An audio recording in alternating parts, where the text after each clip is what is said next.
Hello everyone, this is Samyukta Srinivasan. In today's video, we are going to see the implementation of K-means clustering for customer segmentation.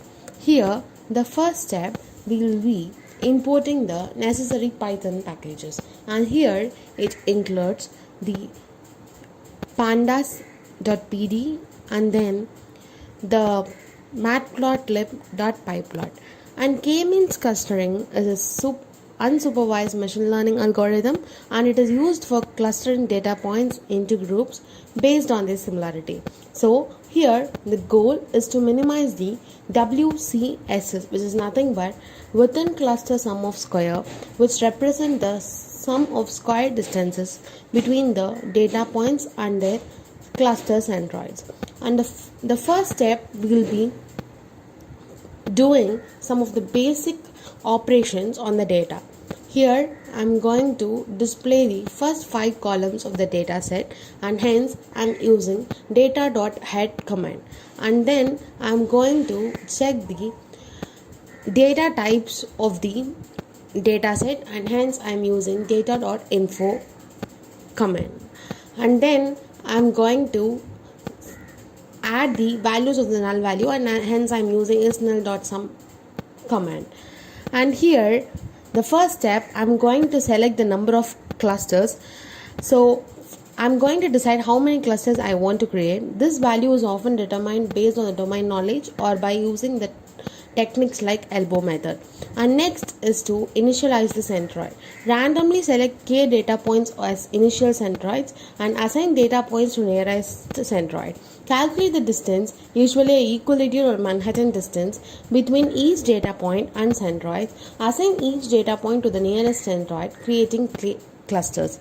And then is to update the centroids. Recalculate the centroids by taking the mean of all data points in each cluster, and we are going to continue the reassigning the data points and updating the centroids with convergence when centroids no longer change significantly. And we are going to use the elbow method. For what we are going to use the elbow method? Just to determine the k value. The elbow method helps to find the optimal number of clusters, and it involves plotting the WCS values against the different k value. The elbow point in the graph represents the optimal k value where the WCS starts level off.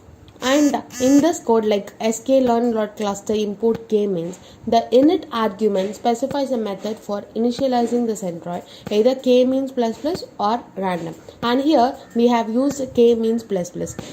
We have to remember one thing, that is k-means clustering is sensitive to initial placement of centroid. So multiple runs with different initialization is being recommended. And the last step is we are going to predict the y value. For that I'm using km.predict data.iloc is to 3. So I'm going to give the range of the array, so the range is being printed.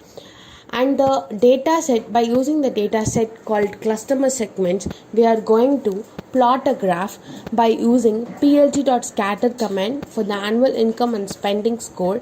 And I'm going to label the clusters using some colors such as red, black, blue, green and magenta.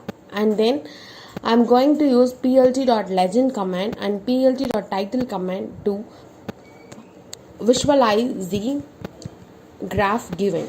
And thank you for listening out, and please don't forget to subscribe my